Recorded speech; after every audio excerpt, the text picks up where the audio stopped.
तू माझी आहेस आणि नेहमी माझी राहशील. तुला कळतंय का? त्याने जबरदस्तीने वाणीचा हात आपल्या हातात घट्ट पकडला. वाणीची लांब नखं अभयच्या तळहातावर रुतली होती, पण त्याला त्याची पर्वा नव्हती. तो फक्त वाणीच्या चेहऱ्याकडे बघत होता. ती मुलगी खरंच इतकी सुंदर होती की अभयला ती तशी वाटत होती, हे फक्त त्यालाच माहीत. मी वाणी अरोरा आहे, वाणी ठाकूर नाही. आणि तुझी इच्छा असली तरी तू मला तुझी बायको बनवू शकत नाहीस. मला तुझा इतका तिरस्कार आहे की तुझ्याशी लग्न करण्यापेक्षा मी मरण पत्करेन. तुला काय वाटतं? तू माझ्यावर असा दबाव टाकत आहेस? तू माझ्या कुटुंबाचं अपहरण करून माझ्याशी लग्न करणार? असं कधीच होणार नाही. तुला माहीत नाही तू वाणी अरोराशी पंगा घेतला आहेस. ती स्वतःचा जीव घेऊ शकते, पण तुझ्या पुढे कधीही शरण येणार नाही. तुला समजतंय का? ती किंचाळत होती आणि तिचं बोलणं ऐकून अभय ठाकूर फक्त मनातल्या मनात हसत होता. त्या मुलीने बोलत राहावे असे त्याला वाटत होतं आणि तो फक्त ऐकत राहील. त्या सामान्य मुलीने त्याच्या हृदयात कधी जागा निर्माण केली हे त्याला कळलं सुद्धा नाही. ठीक आहे, तू माझी बायको होणार नाहीस, पण हे विसरू नकोस. मी अभय ठाकूर आहे. मी तुला दुसऱ्या कोणाचं होऊ सुद्धा देणार नाही. बघ, तू माझ्याकडे परत येशील. तुला आवडो वा ना आवडो, तुला माझ्याशी लग्न करावंच लागेल. वाणीचा हात सोडत तो अत्यंत गंभीर स्वरात म्हणाला. वाणी रडली आणि तिने आपल्या हाताकडे पाहिले, ज्यावर अभय ठाकूरच्या पकडीचा ठसा उमटला होता. ती इतकी कोमल आणि नाजूक होती, लोण्यासारखी मुलायम, आणि अभय ठाकूर तिच्या याच नाजूकपणावर भाळला होता. तुम्ही सगळे निघून जा. मला माझ्या भावी पत्नीला माझ्याशी लग्न करण्यासाठी कसंही करून पटवायचं आहे. आधी मी तिला मोठ्या प्रेमाने समजावीन, पण जर ती तयार झाली नाही तर मी दुसरा मार्ग अवलंबीन, जो तिच्यासाठी आणि तिच्या कुटुंबियांसाठी सहन करण्याजोगा नसेल. तो कठोरपणे हसला आणि वाणीकडे पाहू लागला. वाणीचे हात पाय थरथरत होते आणि ती हळूहळू मागे सरकू लागली. ते एका अपूर्ण इमारतीच्या 6व्या मजल्यावर उभे होते. कदाचित त्या इमारतीचे बांधकाम अर्धवट राहिले असावे आणि आता ते गुंडांचे अड्डे बनले असावे.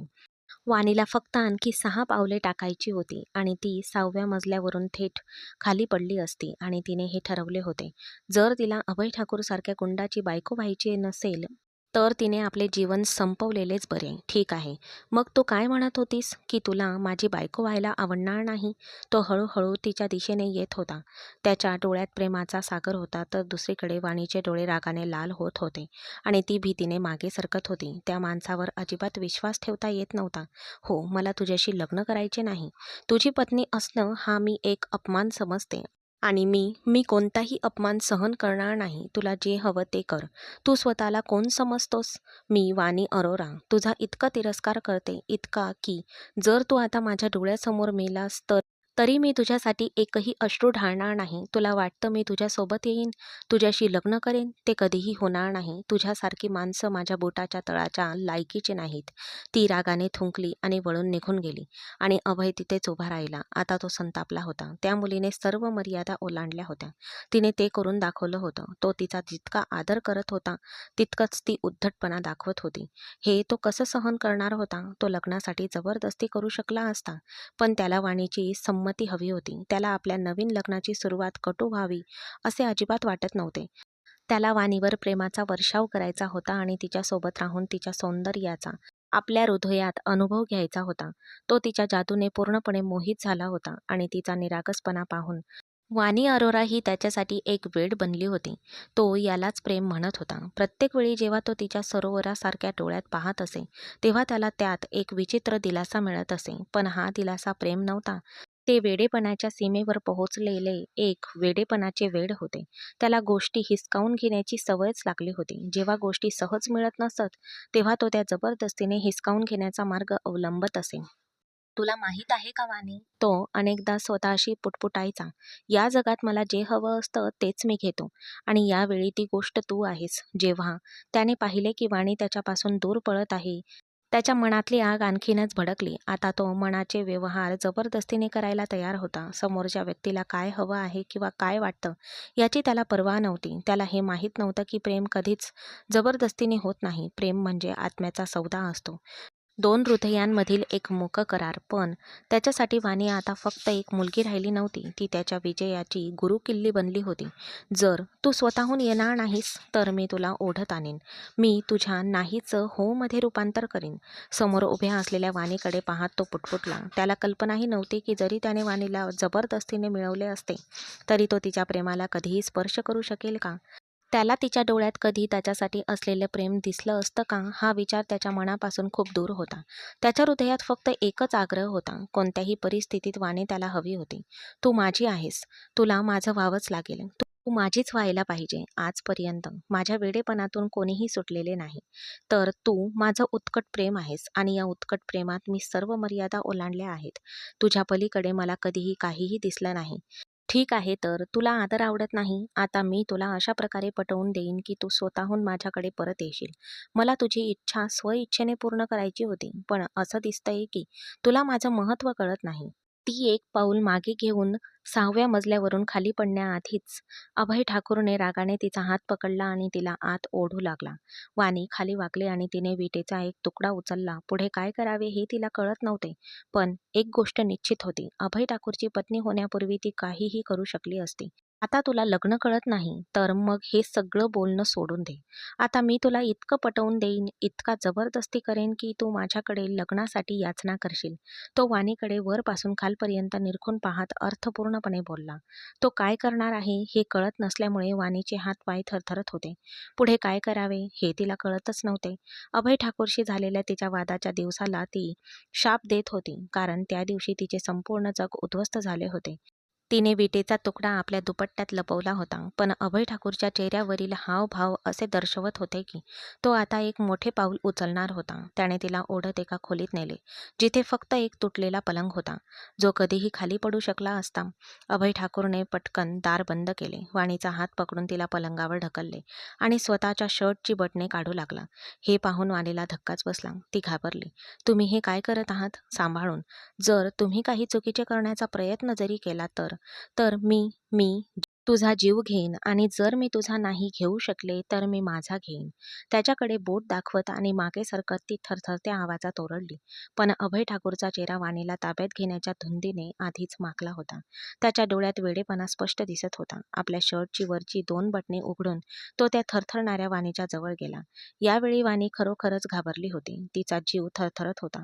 तिला सुटकेचा कोणताही मार्ग दिसत नव्हता. तिची पावले गोठली होती आणि तिचे हृदय धडधडत होते. तिने थरथरत्या हृदयाने त्याच्याकडे पाहिले आणि तिचे ओठ पुटपुटले. मला वाटले होते की मी तुझ्यापुढे कधीही झुकणार नाही, पण आज मी माझ्या भीतीमुळे हार मानत आहे.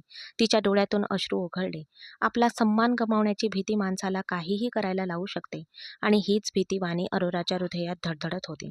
आज स्वतःला वाचवण्यासाठी जर तिला या राक्षसाची भीक मागावी लागली, तरी ती मागे हटणार नाही, कारण ती स्वतःचा तिरस्कार सहन करू शकत नाही, पण त्या राक्षसाचा विजय नाही.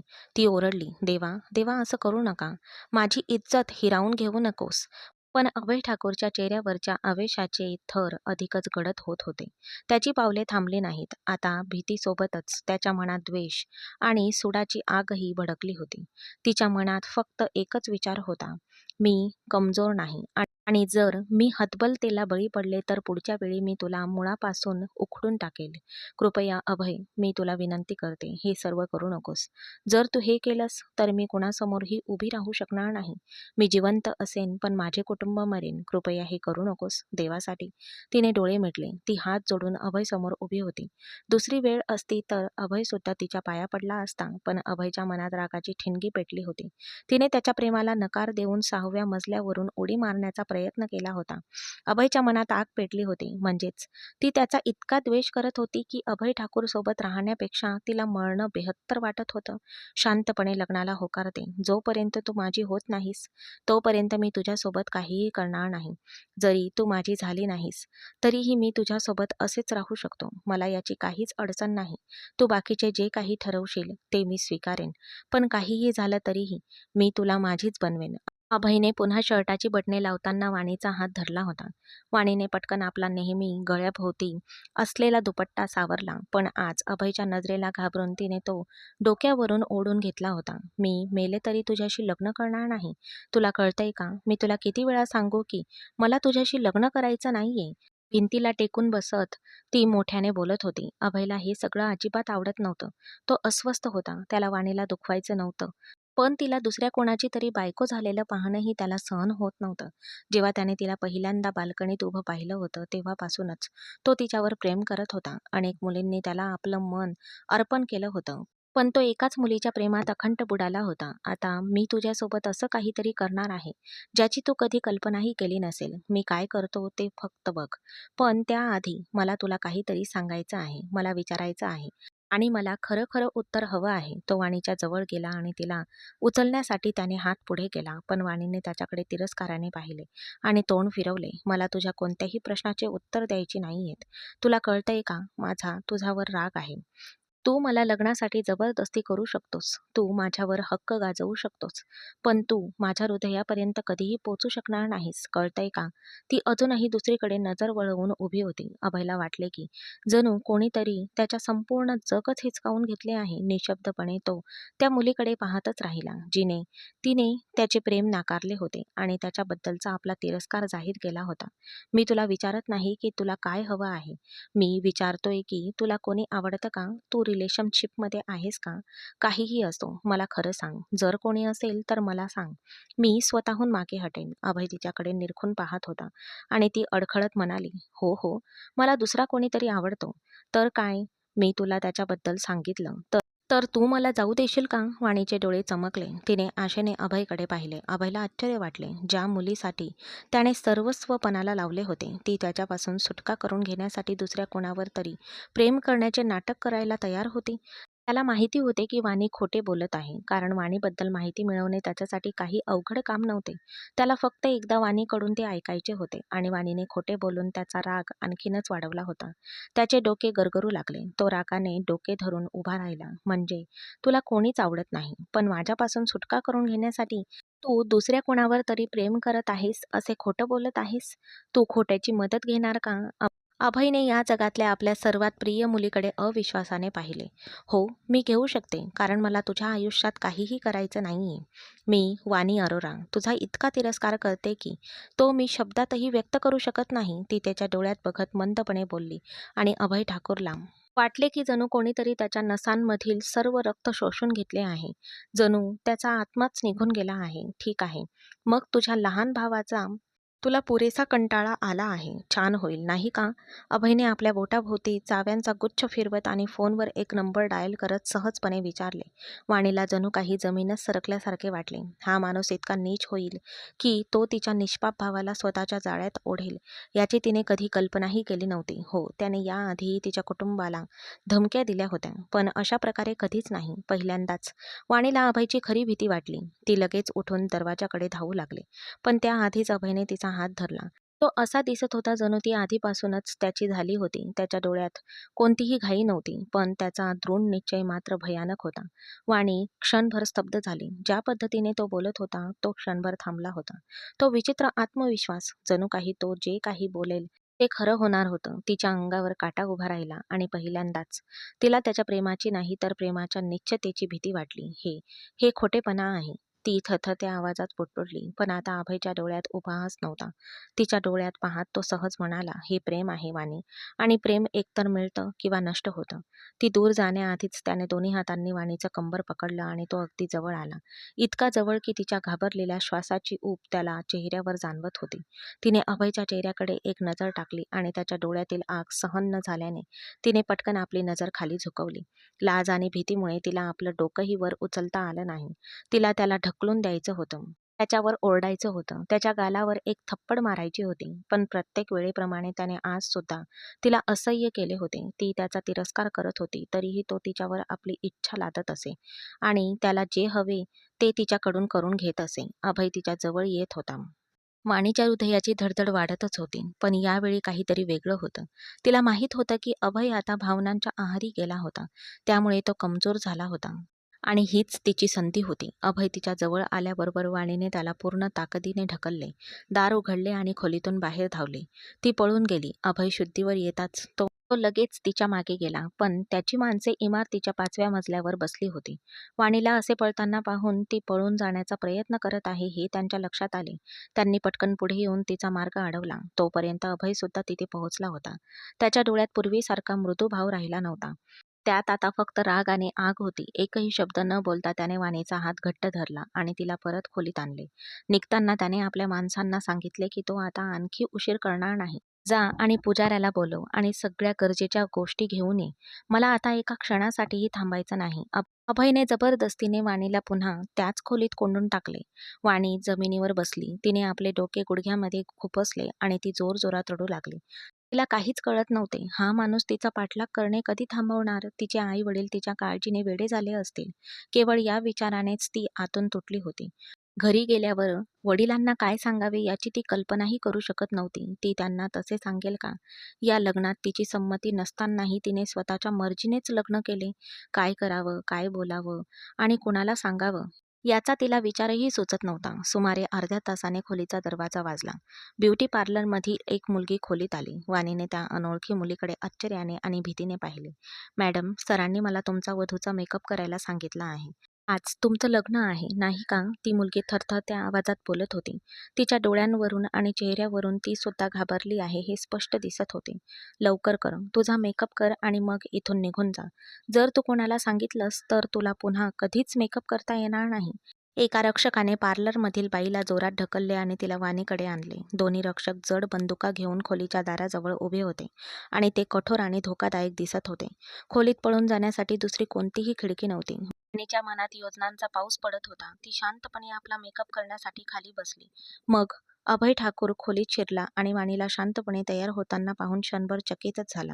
ही तीच मुलगी होती जिने काही क्षणांपूर्वीच त्याला कानशिलात लगावली होती आणि लग्नाला नकार दिला होता आणि आता ती कोणताही विरोध न करता तयार होत होती. त्याला एक विचित्र आनंद आणि आश्चर्य वाटले. रागाच्या भरात का होईना वाणी त्याच्याशी लग्न करायला तयार झाली होती. लग्नाच्या पहिल्या रात्री मी हा राग घालवीन असा विचार करून अभयच्या चेहऱ्यावर एक सुंदर हास्य उमटले. त्याने वाणीकडे एकटक पाहिले आणि तो खोलीतून बाहेर पडला. तर वाणीने सुटकेचा निश्वास टाकला. जर तिची योजना यशस्वी झाली तर आज ती या कैदेतून मुक्त होणार होती. तिला आशा होती की ती आपला सन्मान आणि आपले जीवन वाचवू शकेन. कोणत्याही परिस्थितीत तिला अशा पुरुषाशी लग्न करायचे नव्हते, जो तिचे संपूर्ण जग उद्ध्वस्त करू शकेन.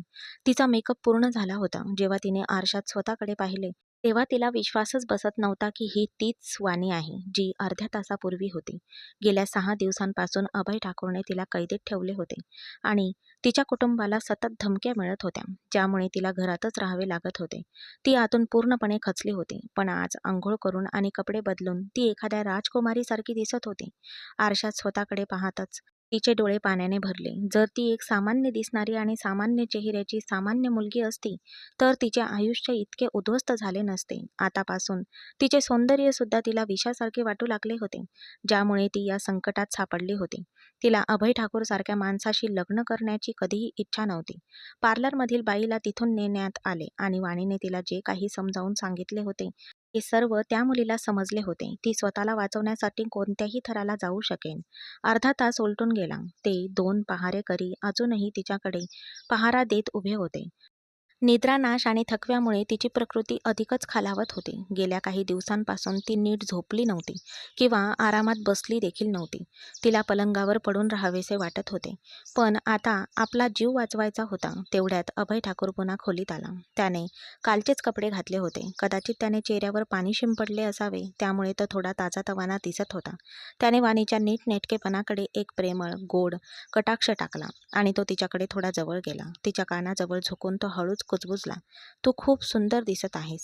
आतापुरती एवढी प्रशंसा पुरेशी आहे. आज रात्री मी तुझ्या शरीराच्या प्रत्येक भागाची मनापासून प्रशंसा करेन." त्याचे शब्द ऐकून लाज वाटण्याऐवजी वाणीच्या मनात राग दाटून आला. पण तिने स्वतःला आवरले. त्याने प्रेमाने तिचा हात धरला आणि तिला मंडपात आणले, जिथे पंडित आधीच बसून वाट पाहत होते. "मला माहीत आहे की तुला माझ्याशी लग्न करायचे नाही आणि इथून पळून जाण्यासाठी तू शेकडो युक्त्या शोधून ठेवल्या असतील. पार्लरमधील ती मुलगी जिला तू भुरळ घातलीस, 4थ्या मजल्यावर एका खोलीत बंद आहे आणि तुझा धाकटा भाऊ, जो 7व्या मजल्यावर आहे. थांब, मी तुला व्हिडिओ दाखवतो." अभय ठाकूर हळू आवाजात म्हणाला, "माझ्याशी गुपचूप लग्न कर आणि मी तुला कोणतीही इजा करणार नाही. तू जसं म्हणशील तसं वागण्याचा मी नक्की प्रयत्न करेन." त्याच्या आवाजात सुचकता होती, पण वाणीने तिरस्काराने त्याच्याकडे पाहिले आणि मान खाली घातली. एका क्षणात स्क्रीनवर तिच्या धाकट्या भावाचा व्हिडिओ दिसला आणि वाणीला रडू कोसळले. तिने अभयसमोर हात जोडले. अभयने तिचा हात धरला आणि तिच्या गळ्यात हार घातला. तिच्या धाकट्या भावाचा जीव धोक्यात असल्यामुळे वाणीला हे सर्व करण्यास भाग पडले होते. फेऱ्या पूर्ण झाल्या. अभय आणि वाणी दोघेही मंडपात बसून राहिले. अभयने वाणीच्या भांगेत कुंकू भरले आणि तिच्या गळ्यात मंगळसूत्र घातले. आता ती त्याची पत्नी झाली होती. कोणाशीही एक शब्द न बोलता त्याने वाणीचा हात घट्ट धरला आणि तिला जिन्यावरून खाली नेले. तिच्या धाकट्या भावाला 7व्या मजल्यावरून आणण्यात आले. वाणी धावत गेली आणि 10 वर्षाच्या शौर्यला घट्ट मिठी मारली. "शौर्य, तू ठीक आहेस ना?" ती त्याच्या कपाळावर चुंबन घेत होती तेव्हा अभय म्हणाला की त्याला काहीही झालेले नाही. उलट तो खोलीत बसून पिझ्झा खात होता. त्याला फक्त 10 सेकंदाच्या व्हिडिओ क्लिपसाठी खांबाला बांधलं होतं. पण जर तू काही लबाडी करण्याचा प्रयत्न केला तर पुढच्या वेळी पिझ्झामध्ये विष नसेल याची काहीच खात्री नाही. ती अभयकडे आश्चर्याने पाहत होती आणि जणू काही ही एक किरकोळ गोष्ट आहे अशा थाटात तो बोलत होता. शौर्याच्या चेहऱ्यावरचा दिलासा पाहून वाणीलाही थोडा दिलासा मिळाला, पण पुढच्या क्षणी त्याची पत्नी होण्याच्या विचाराने ती वेडी झाली होती. ते सर्वजण गाडीत बसले. थोड्या वेळाने गाडी अनोळखी रस्त्यावरून जाऊ लागली. वाणीला सावरणे अशक्य होते. तिला या नरकातून सुटका हवी होती, पण तिच्या भावामुळे तिला गप्प राहावे लागले होते. तिने खिडकीतून बाहेर पाहिले तेव्हा तिला तिच्या घरासमोरची जागा दिसली. जणू काही तिथे वर्षानुवर्षे कोणीच राहिले नाही. ती लगेच गाडीतून उतरली आणि घराच्या दिशेने धावू लागली. पण अभयने तिचा हात धरला आणि तिच्या भावाला आपल्या सोबत आत घेऊन गेला. मुकुंद अरोरा पुढे आले आणि रडू कोसळत त्यांनी आपल्या मुलीला मिठी मारली. अभयला पाहताच त्यांचा चेहरा रागाने लाल झाला. "अरे नीच माणसा, माझ्या मुलीचं अपहरण करून तिच्याशी लग्न करण्याची तुझी हिंमतच कशी झाली?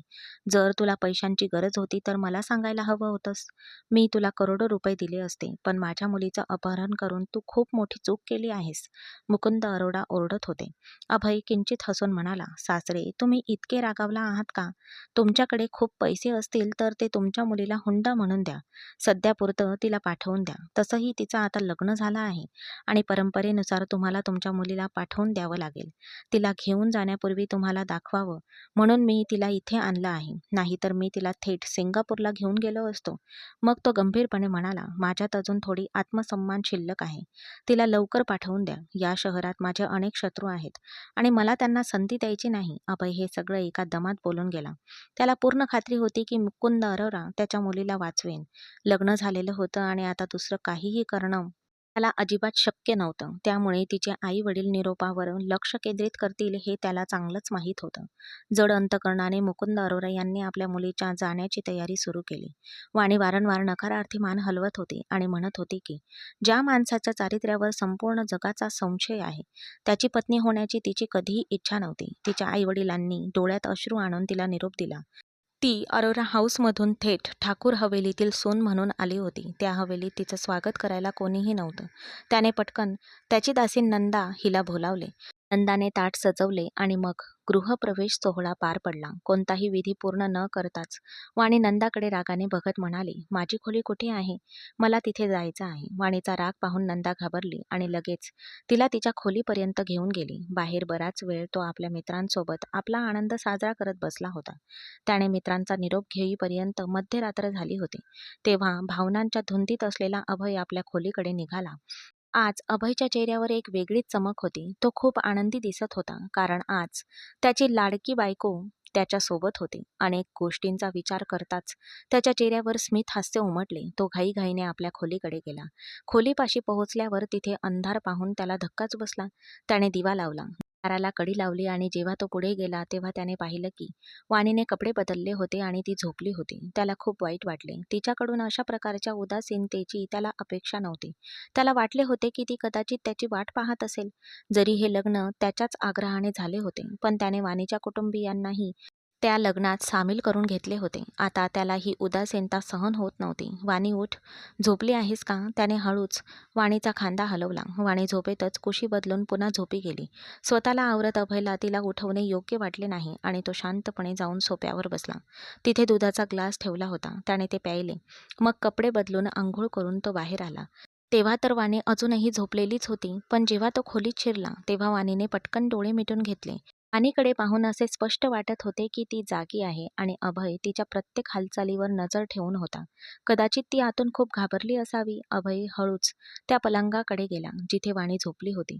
अंतर राखून तो हळूच खोलीत बसला आणि तिच्या कानाजवळ वाकून म्हणाला, "मला माहीत आहे की तू जागी आहेस आणि मला हेही माहीत आहे की तुला माझा स्पर्श अजिबात आवडत नाही.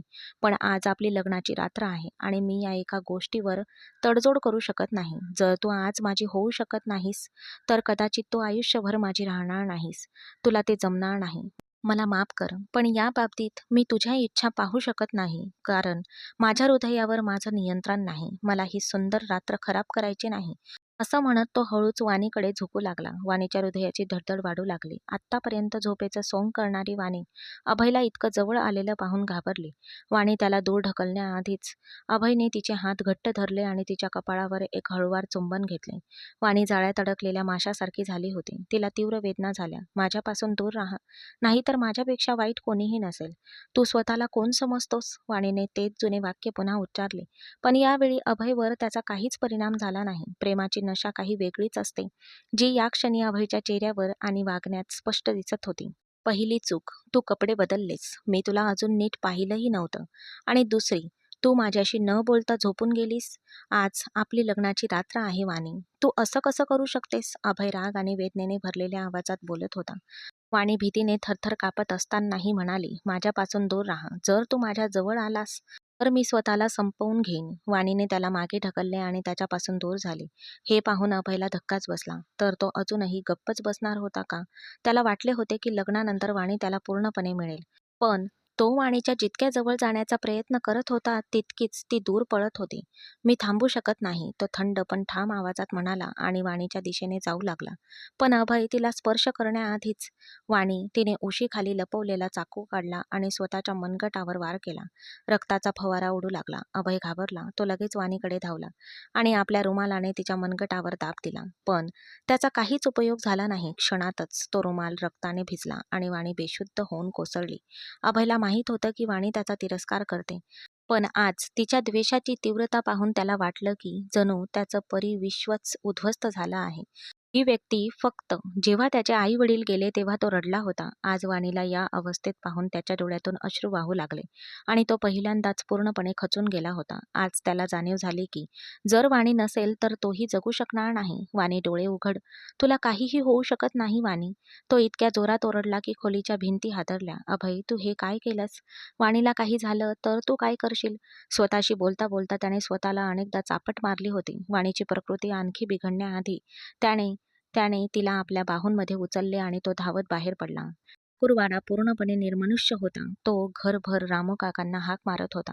वाणीच्या मनगटातून वाहणाऱ्या रक्ताने फरशी भिजत होती आणि अभयचा जीव धोक्यात होता. त्याला या अवस्थेत पाहून इतर सर्व नोकर घाबरले होते. ताबडतोब एक गाडी तयार करण्यात आली आणि ते रुग्णालयाकडे धावले. त्याचा खास विश्वासू माणूस हर्षल अभय ठाकूरला पहिल्यांदाच इतका अस्वस्थ आणि रागावताना पाहून थक्क झाला. तर तो अभय, जो कुणाचीही पर्वा करत नसे, आज तो एका सामान्य मुलीसाठी दुःखी होता आणि त्याच मुलीसाठी जिने त्याला द्वेषाच्या टोकापर्यंत ढकलले होते. वेळेवर उपचार मिळाल्यामुळे वाणीचा जीव वाचला होता आणि जेव्हा तो तिच्या जवळ गेला तेव्हा तिने आपली नजर दुसरीकडे वळवली होती. तिच्या डोळ्यातील ती उदासीनता त्याला सहन होत नव्हती. लग्नानंतर वाणी आपल्याला मिळाली आहे असे त्याला वाटत होते, पण त्याने तिला आणखी दूर ढकलले होते. एक दीर्घ श्वास घेऊन तो खोलीतून बाहेर पडला आणि डॉक्टर त्याच्याशी तिला डिस्चार्ज देण्याबद्दल बोलू लागले. वाणीला घरी आणल्यानंतर अभय खूप दुःखी झाला होता. वाणीचे आई वडील तिला भेटायला आले होते आणि तिला सोबत घेऊन जाण्याची परवानगी मागितली होती. पण अभयला कोणताही धोका पत्करायचा नव्हता. जोपर्यंत वाणीच्या हृदयात त्याला थोडी जरी जागा मिळत नाही, तोपर्यंत त्याला तिला कुठेही जाऊ द्यायचे नव्हते. त्याला जाणून घ्यायचे होते की वाणी त्याचा इतका तिरस्कार का करते. असं काय कारण होतं ज्यामुळे वाणी त्याचा द्वेष करत होती. जर कोणी ते कारण त्याला सांगितलं असतं तर त्याला स्वतःला बदलायचं होतं. त्याला वाणीची भीती वाटायला हवी होती. तो याची कल्पनाही करू शकत नव्हता, कारण वाणीला मरणासन्न अवस्थेत पाहताच एका क्षणात त्याला समजले की ती मुलगीच त्याचे सर्वस्व होती. जर वाणीला काही झाले असते तर तो सुद्धा जगू शकला नसता. हॉस्पिटलमधून परत आल्यापासून अभय तिच्या जवळ गेला नव्हता. तो दुसऱ्या खोलीत झोपायचा आणि वाणी एका वेगळ्या खोलीत. हळूहळू 4 दिवस निघून गेले आणि त्या 4 दिवसात अभयने नंदाच्या माध्यमातून वाणीची औषधे, तिचे जेवण आणि तिची विश्रांती याची पूर्णपणे काळजी घेतली होती. त्या दिवशी वाणी तिच्या खोलीत होती. जेव्हा अभय हलकेच दार टकटक करत आत आला. मला माहीत आहे की तुला मी अजिबात आवडत नाही. तू माझा तिरस्कार करतेस हे मला आपल्या लग्नाच्या पहिल्याच रात्री स्पष्टपणे समजले होते. पण मला हे जाणून घ्यायचे आहे की तू माझा इतका तिरस्कार का करतेस? तो समोरच्या सोफ्यावर बसून थकलेल्या, तुटक आवाजात बोलत होता. अभयला पाहून वाणी रागाने उठली आणि निघून जाणार होती. तेव्हा अभय पटकन म्हणाला, बस खाली वाणी, तुझ्या परवानगीशिवाय मी तुला स्पर्शसुद्धा करणार नाही. तुला हवे असेल तेव्हाच मी तुझ्या जवळ येईन. मला समजतंय. माझं तुझ्यावर प्रेम आहे आणि मी तुला जबरदस्ती करू शकत नाही. आता सगळं तुझ्या मर्जीनेच होईल. फक्त तू मला सोडून गेली नाहीस तरच. सांग मला वाणी, तू माझा इतका तिरस्कार का करतेस? तो हळू आवाजात म्हणाला. वाणी अजूनही तिच्या बोटांकडेच बघत होती. तू एक गुंड आहेस, एक दारुडा. तू कितीतरी मुलींचं आयुष्य उद्ध्वस्त केलंस. परिसरातील लोक तुला घाबरतात. ते तुझा आदर करत नाहीत. तुझं कोणतंही कृत्य आदरणीय नाही. तू कॉलेजमध्ये मुलांची भांडतोस. तुझ्यामुळे कितीतरी आयुष्य उद्ध्वस्त झाले आहेत. तू आजूबाजूला असताना कोणतीही मुलगी सुरक्षित नाही. मी अशा नीच माणसावर प्रेम कसं करू शकते? मी त्याच्यासोबत एक क्षणभर राहणं तर सोडाच, पण माझं संपूर्ण आयुष्य त्याच्यासोबत कसं घालवू शकते? ने किळसवाण्या नजरेने तोंड फिरवले आणि अभयला वाटले की जणू त्याच्या पायात शिसे भरले आहेत. तो शांतपणे खोलीतून बाहेर पडला. तेवढ्यात त्याचा फोन वाजला. तो एक कॉल होता. वाणीचे वडील मुकुंद अरोरा. त्याला आश्चर्य वाटले, पण त्याने लगेच कॉल उचलला. त्याला कळताच त्यांनी त्याला सांगितले होते की गेल्या काही दिवसांपासून एक गुंड त्यांच्या बांधकाम प्रकल्पात अडथळा आणत होता आणि आता पैशांची मागणी करत होता. आणि मदतीसाठी त्यांनी अभयला बोलावले होते. तो आता त्यांचा जावाई होता. समाजात एक प्रतिष्ठित व्यक्ती म्हणून त्यांनी त्याला अभिमानाने बाहेर आणले. अभयला पाहताच तो गुंड थक्क झाला. तो थेट मुकुंद अरोराच्या पाया पडला आणि त्याने माफी मागितली. पहिल्यांदाच मुकुंद अरोरा अभयशी प्रेमाने बोलत होते. आपले काम संपवून अभय घरी परतला. घरी पोहोचताच त्याने वाणीला अस्वस्थपणे चालताना पाहिले. त्याला पाहून वाणीला हायसं वाटलं. तिच्या आईने फोन करून सांगितलं होतं की कुठल्या तरी गुंडाने तुझ्या वडिलांना धमकी दिली आहे. तिला भीती वाटत होती की अभयला इजा होईल. पण अभय आल्याबरोबरच तिला समजले की तिची भीती निराधार होती. वाणी घाबरून म्हणाली, आई म्हणत होती की कोणीतरी ताबा घेतला आहे आणि मला विचारायचं होतं. तिचे शब्द तुटक तुटक होते. तेव्हा अभय हळूच म्हणाला, हो, प्रकरण मिटलं आहे. आता काळजी करायची गरज नाही, असं म्हणून तो वाणीकडे न बघताच निघून गेला. तिला दुर्लक्षित केल्याबद्दल वाणीला वाईट वाटले, पण ती गप्प राहिली. मग तिने अभयला म्हणताना ऐकले, हो, आजपासून मी भत्ता घेणं बंद करणार आहे. मला आता यात पडायचे नाही. वाणीला धक्काच बसला. तिच्या शब्दांचा इतका खोलवर परिणाम झाला होता का? तिने स्टोअरूममधून दारूच्या बाटल्या बाहेर काढल्या जात असल्याचे पाहिले. अभयने त्या सर्व बाटल्या लॉनवर फेकून सर्वांसमोर फोडल्या. तो दुर्गंध संपूर्ण हवेलीत पसरला. वाणीने नाक झाकले आणि ती पटकन आपल्या खोलीत परत गेली. तो खरंच बदलला होता. त्याने अंमली पदार्थांची तस्करी, हिंसाचार आणि वाईट लोकांशी असलेले संबंध पूर्णपणे तोडले होते. वडिलांनी मागे सोडलेला व्यवसाय त्याने ताब्यात घेतला होता. गावातील जमिनीची देखभाल करण्यासाठी त्याने स्वतःची माणसे कामावर ठेवली होती. त्याने आपले लांब केसही कापले होते आणि कपाटातील सर्व जुने कपडे काढून टाकले होते. आता त्याला एका खऱ्या सुशिक्षित व्यावसायिकासारखे जगायचे होते आणि हे सर्व केवळ वाणीच्या आग्रहामुळे घडले होते. अवघ्या काही दिवसातच त्याचे आयुष्य पूर्णपणे बदलले होते. वाणी आता रोज बदललेल्या अभयकडे पाहत असे आणि नकळतपणे त्याचे महत्त्व ओळखत होती. तिला ते जाणवत होते, पण ती ते कधी बोलू शकली नाही. ते अजूनही वेगवेगळ्या खोल्यांमध्ये झोपायचे. अभय तिला साधा स्पर्शही करत नसे. तो सकाळी ऑफिसला जायचा आणि रात्री उशिरा परत यायचा आणि वाणी दारात त्याची वाट पाहत उभी राहायची. आता मध्यरात्र झाली होती. वाणी अधीरतेने त्याची वाट पाहत होते. तिला मोलकरणीकडून कळलं होतं की आज अभयचा वाढदिवस आहे, पण तो अजूनही घरी आला नव्हता. तो घरी पोहोचताच वाणी तिथे हजर होती. तिने आश्चर्याने तिच्याकडे पाहिले. तू अजून जागी आहेस? की मलाच तसं वाटतंय? वाणी लाजून म्हणाली, मी तुझीच वाट बघत होते. तिचा आवाज थरथरत होता. सगळं ठीक आहे ना? तुला बरं वाटतंय ना? अभयने तिच्या कपाळाला स्पर्श करत विचारले. त्याला स्वतःच्याच कानांवर विश्वास बसत नव्हता. हो, मी ठीक आहे. मी ऐकलं की आज तुमचा वाढदिवस आहे, म्हणून मी एक छोटा केक मागवला आहे. तुम्ही तो कापलात तर बरं होईल. बोटं फिरवत ती हळूच म्हणाली. अभयच्या चेहऱ्यावर एक मंद स्मित उमटले. कदाचित त्याने वाणीच्या मनात आधीच एक स्थान निर्माण केले होते, असा विचार करत तो हळूच जाऊन सोफ्यावर बसला. त्याने पटकन केक कापला. जेव्हा त्याने तो तुकडा वाणीच्या तोंडाजवळ नेला, तेव्हा वाणीने तो हातात घेतला आणि आधी त्याला भरवला आणि नंतर तो तुकडा स्वतःच खाल्ला. हे पाहून अभयची नजर क्षणभर थांबली. ती खरंच बदलत होती का? खूप खूप धन्यवाद वाणी अरोरा. मला याची अपेक्षा नव्हती, पण तू जे केलंस ते मला खरंच खूप आवडलं. अभय इतक्या नम्रपणे म्हणाला की वाणी क्षणभर जमिनीवर कोसळणारच होती. सर्वात आधी मी तुमची पत्नी आहे. मला धन्यवाद देण्याची गरज नाही. उलट तुम्ही मला परतफेड म्हणून भेटवस्तू द्यायला हवी. आणि अजून एक गोष्ट, माझं नाव वाणी अरोरा नाही, तर वाणी ठाकूर आहे. ती डोळे मिचकावत आणि हसत त्याच्याकडे बघत होती आणि आणि अभयच्या हातातून चाकू खाली जमिनीवर पडला होता. तुला बरं वाटत नाहीये का? तुझी इच्छा असेल तर मी तुला रामू काकांसोबत हॉस्पिटलमध्ये नेऊ का? अभयच्या आवाजात काळजी होती, पण वाणीचा मूड अचानक खराब झाला. तिने रागाने त्याच्याकडे पाहिले. ठीक आहे, तुम्ही जाऊन आराम करा, मला आता झोपायचं आहे. तिने पटकन केकचा तुकडा परत टेबलावर ठेवला आणि शांतपणे झोपायला गेली. अभय खूप दुःखी झाला. त्याने तसं बोलायला नको होतं, पण वाणीच्या तोंडातून जे शब्द बाहेर पडले होते त्याची त्याने स्वप्नातही कल्पना केली नव्हती. तो गोंधळला होता. तिला समजावण्याचा प्रयत्न करावा की नाही, ती आणखीनच चिडली तर. या भीतीने तो गुपचूप आपल्या खोलीत गेला, जी वाणीच्या खोलीला लागूनच होती.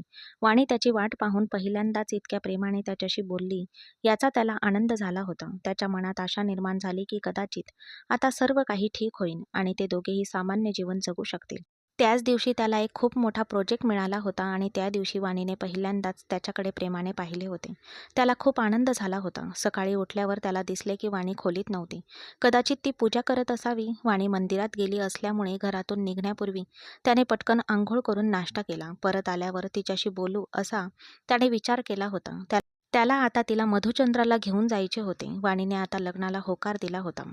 त्याला आता तिच्यासोबत नवीन आयुष्य सुरू करायचे होते. त्याने संपूर्ण दिवस कामावर घालवला. रात्री 10 वाजता जेव्हा तो घरी पोहोचला तेव्हा त्याला दारात फक्त एक पहारेकरी बसलेला दिसला. नोकर चाकर कोणीही नव्हते. तो रामू काकांना हाक मारू लागला, पण कोणीच पुढे आले नाही.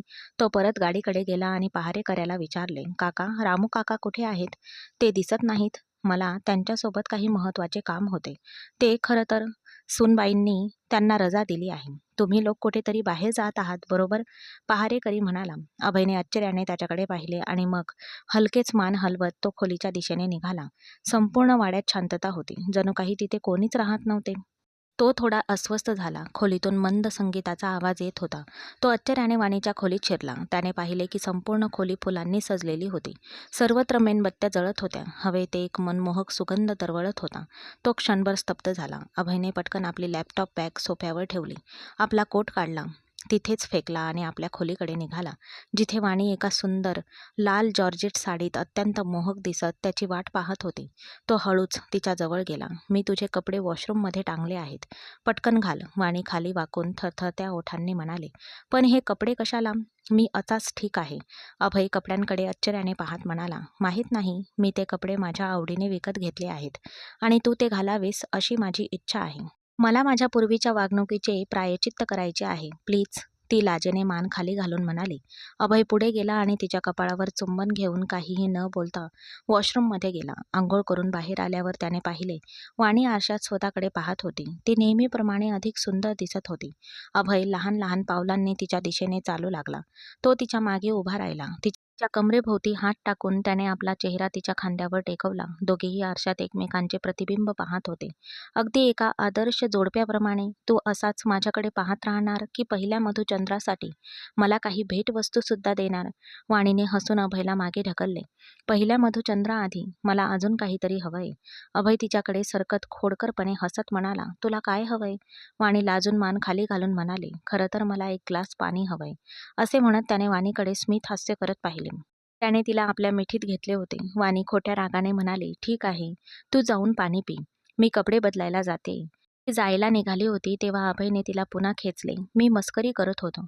माझ्या बायकोला काय हवंय हेच मला बघायचं होतं. ठीक आहे, आता पटकन कुंकू आणि मंगळसूत्र घेऊन ये. अभय हसत म्हणाला, ठीक आहे, मी आणते. त्या दिवशी सगळं खूप अचानक घडलं. मला सगळं काही सामान्य जोडप्यासारखं व्हायला हवं वाटतं. तू मला साथ देशील, हो ना? वाणीने हात पुढे केला आणि अभयने तो लगेच आपल्या हातात घेतला. त्याच्या हावभावावरून हसून ती ड्रेसिंग रूमकडे गेली. थोड्या वेळाने ती सिंदूर मंगळसूत्र घेऊन परत आली. आता पटकन लावा, ती आनंदाने म्हणाली. अभय तिच्या कपाळावर प्रेमाने चुंबन घेतले. मग तिथे सिंदूर भरला, मंगळसूत्र घातले आणि तिला आपल्या मिठीत घेतले. त्या प्रेमाची तो वर्षभर आतुरतेने वाट पाहत होता ते त्याला अखेर मिळाले होते. आता या पहिल्या भेटीसाठी मला एक भेटवस्तू दे.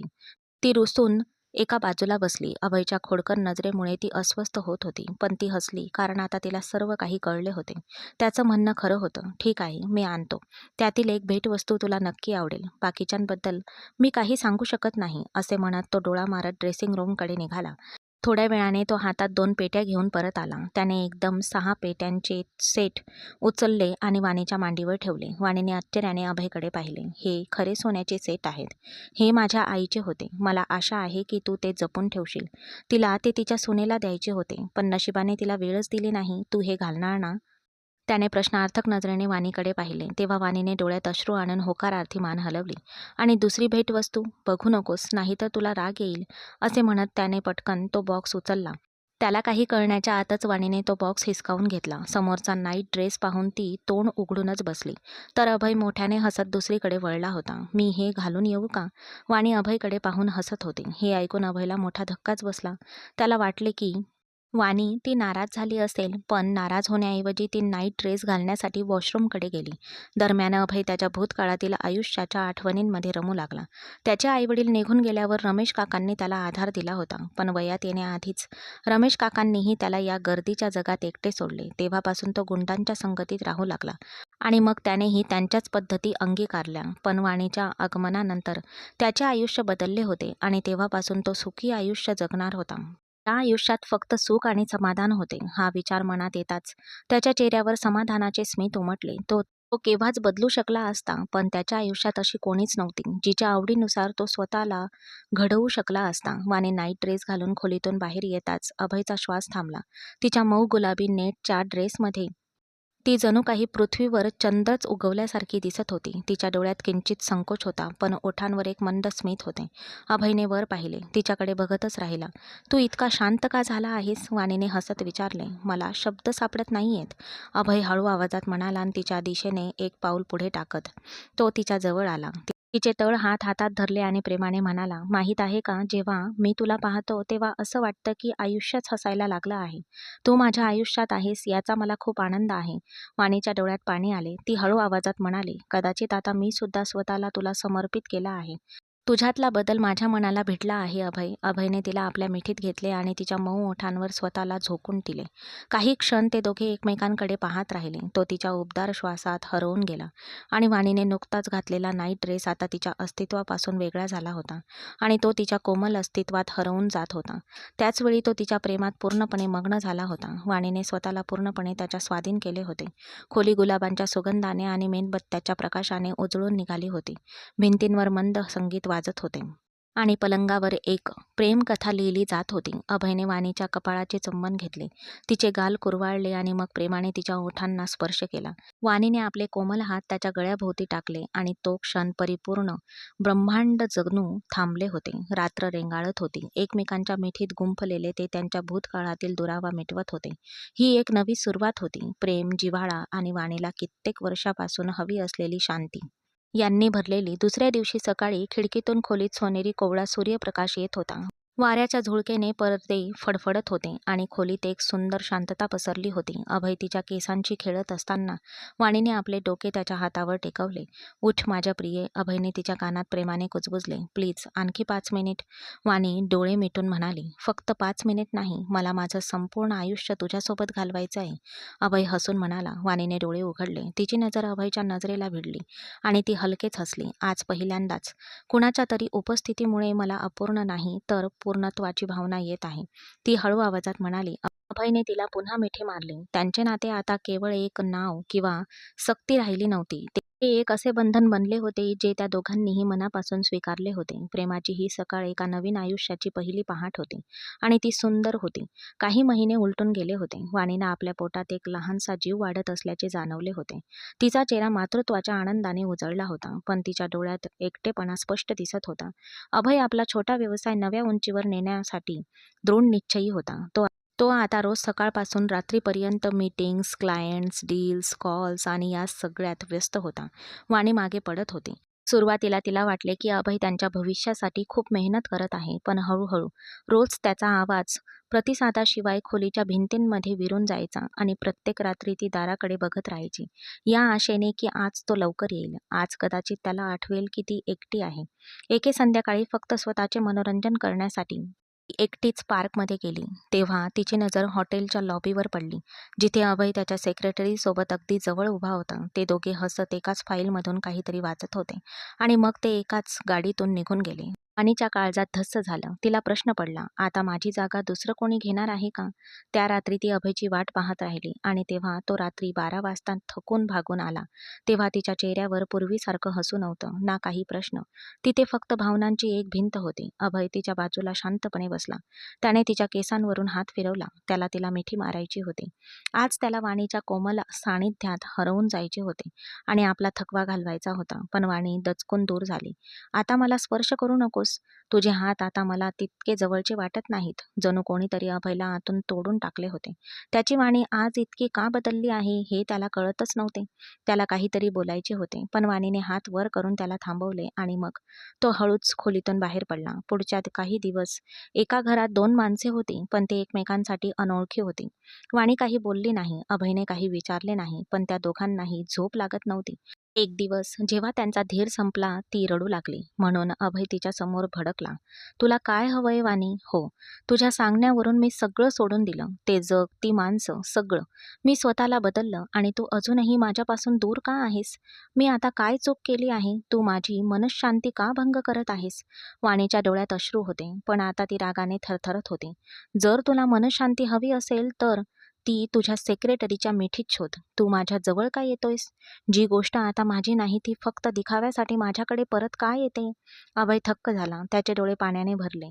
तो काही क्षण शांत राहिला. मग तो पुढे सरकला आणि त्याने वाणीला मिठीत घेतले. वाणीने धडपड केली. त्याला दूर ढकलण्याचा प्रयत्न केला, ती न थांबता बोलतच राहिली आणि मग अभयला तिला शांत करण्याचा दुसरा कोणताही मार्ग सापडला नाही.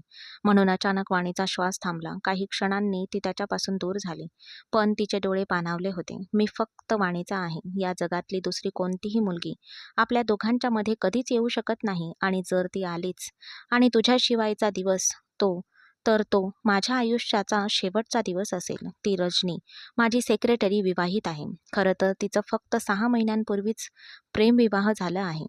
आम्ही फक्त कामासाठी आमच्या क्लायंट्सना हॉटेलमध्ये भेटायला जातो आणि तू तुझ्या अभयवर सुद्धा इतका विश्वास ठेवू शकली नाहीस. जर तुला माझा विश्वास बसत नसेल तर हे बघ. त्याने एक अकाउंट उघडलं आणि त्या रजनीची प्रोफाईल उघडून तिच्या समोर ठेवली होती, ज्यात तिच्या नवऱ्याचं नाव नमूद केलं होतं. तिचे आणि तिच्या नवऱ्याचे कितीतरी फोटो होते. प्रत्येक फोटोमध्ये ती खूप आनंदी दिसत होती. त्या क्षणी वाणीचे सर्व गैरसमज नाहीसे झाले. तिने रडत रडत त्याला मिठी मारली. मला माफ कर. मला समजायला हवं होतं. मला तुझ्यावर विश्वास ठेवायला हवा होता. अभय तिच्या पाठीवरून हात फिरवतो. ठीक आहे यार, आता तरी या बिचाऱ्याच्या कुशीत प्रेमाचे काही क्षण तरी दे. मला माहीत नाही हे हृदय कधीपासून तुझ्यासाठी तळमळत आहे. तिच्या कानाला हलकेच चावत तो कुजबुजल्यासारख्या आवाजात म्हणाला आणि तिला त्याच्या शब्दांचा अर्थ समजला. ती लाजेने लाल झाली आणि तिने आपले डोके त्याच्या छातीत खुपसले. तिचा हा लाजाळूपणा पाहून त्याने तिला पटकन आपल्या मिठीत उचलले आणि थेट खोलीत आणून पलंगावर झोपवले. दार बंद करून तो ढगासारखा तिच्यावर बरसला. स्वतःला आवर अभय, माझ्या अस्तित्वात आणखी एक लहान जीव आहे. त्याचा आवेश पाहून वाणी घाबरली आणि लवकरच त्याने आपला आवेश थोडा कमी केला. सॉरी वाणी, मी माझ्या भावनांच्या आहारी गेलो होतो. आपले डोके किंचित वर उचलत त्याने प्रेमाने आपले ओठ वाणीच्या कपाळावर टेकवले आणि मग अथांग प्रेमाने तो वाणीच्या आत्म्यात उतरला. सकाळ झाली होती. खिडकीतून सूर्यकिरणांचा एक मंद किरण आत येतो. प्रेमाचा सुगंध खोलीभर दरवळत होता. अभय आणि वाणी एकच ब्लँकेट गुंडाळून झोपलेले होते. अभयचा हात वाणीच्या तळहातावर होता आणि त्याचे कपाळ तिच्या पोटावर टेकवले होते. अचानक वाणीच्या हसण्याच्या मंद आवाजाने अभय जागा झाला. काय झालं? काल रात्री तू झोपेतही माझ्या पोटाशी बोलत होतास, म्हणत होतास, लवकर बाहेर ये बाळा, तुझ्या आईला खूप एकटे वाटते. अभय हसला आणि तिच्या कपाळावर चुंबन घेत म्हणाला, मी तुला पुन्हा कधीच एकटे राहू देणार नाही, ना तुला ना आपल्या भावी प्रेमाला. काही महिन्यांनंतर अभय आणि वाणीच्या आयुष्यात एक छोटा पाहुणा आला. त्यांच्या मुलाच्या पहिल्या रडण्याने संपूर्ण घर आनंदाने भरून गेले. जेव्हा ते बाळ वाणीच्या मांडीवर आले तेव्हा तिच्या डोळ्यातून अश्रू वाहू लागले. ते अश्रू वेदनेचे नव्हते, ते त्या आईच्या डोळ्यातून आलेले दिलाशाचे अश्रू होते, जिने प्रत्येक एकाकी क्षण, प्रत्येक अश्रू, प्रत्येक शांतता फक्त या क्षणासाठी सहन केली होती. अभय तो या लहानग्या चेहऱ्याकडे पाहतच राहिला आणि त्याच्या ओठातून फक्त एकच गोष्ट बाहेर पडली, हे केवळ एक बाळ नाही, हा माझ्या शब्दांवरचा विश्वास आहे. आपल्या प्रेमाचं सर्वात सुंदर उदाहरण आहे. जेव्हा प्रत्येक जण परिपूर्ण असतो तेव्हा नाती टिकत नाहीत. नाती तेव्हा टिकतात जेव्हा दोघेही एकमेकांच्या चुका माफ करायला शिकतात, जेव्हा एखाद्याचं मौन सुद्धा एका किंचाळीसारखं वाटतं आणि जेव्हा प्रेम शंकेपेक्षा मोठं असतं. गैरसमजांमुळे नेहमीच नाती तुटतात, कधी कधी तर ती अधिक घट्टही होतात. पण त्यासाठी एका व्यक्तीमध्ये काय झालं असं विचारण्या इतका संयम असायला हवा आणि दुसऱ्या व्यक्तीमध्ये मी तुझ्याशिवाय जगू शकत नाही असं म्हणायला तेवढं प्रामाणिकपणा असायला हवा.